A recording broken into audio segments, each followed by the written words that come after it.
Hello Soul Food community. Hello Soul Food community. Hello Soul Food community. Hello queens and kings. Welcome back to the show with myself, Ronewa.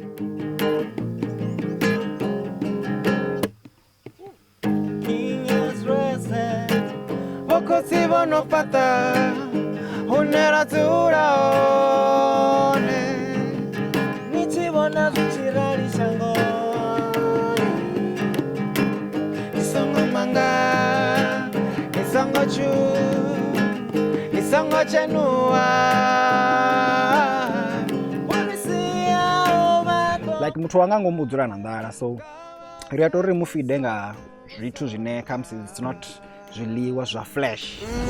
So music it's just a wave ine yavha I comes ichikhalani ine, like when it's received nga muthu wanga ngomu wa ba kufide. Music uri wa kuperekedzwa nanga maipfi ane chimwe tshifhinga ava a ṱhuṱhuwedzo, chimwe tshifhinga ava a u kuvhatedza, chimwe tshifhinga ava a u khuthadza. Fly away.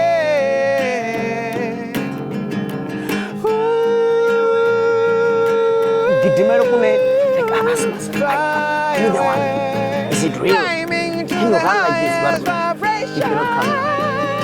So ndikwambore umuledza utongo kwa puku ndi badzimu bakozamu abedza shanguri.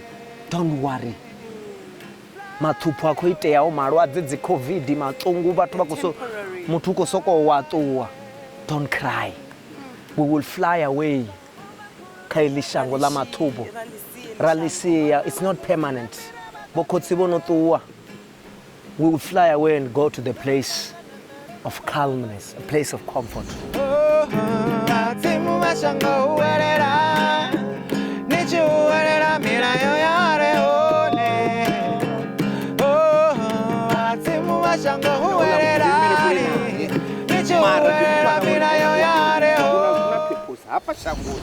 Chimwe chipinga muloi ela chipumura watoda chimwe chipinga muloi uba itori na zvikunu zviro zvori vasongobva ati bona vatobva vanyako vazoborerwa mini vafuna baba vasevakororerwa mini vakono uwana uri vafuna uri ape chimwe chipinga uhulai you grow from a challenge. You defeat a challenge, you grow. Even as una class before you go to standard 12 grade 12 nifuna mwana mulingo ni mindi ela trouble, that's a challenge.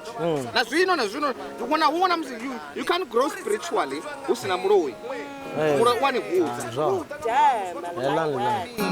hone zvimwe ndizvipio zvinogutisa vathu uri vaise panda nouchironga makwenzi tava nditsvime ndange ndishura pukati uira mifuluru na mikosi yavarui nda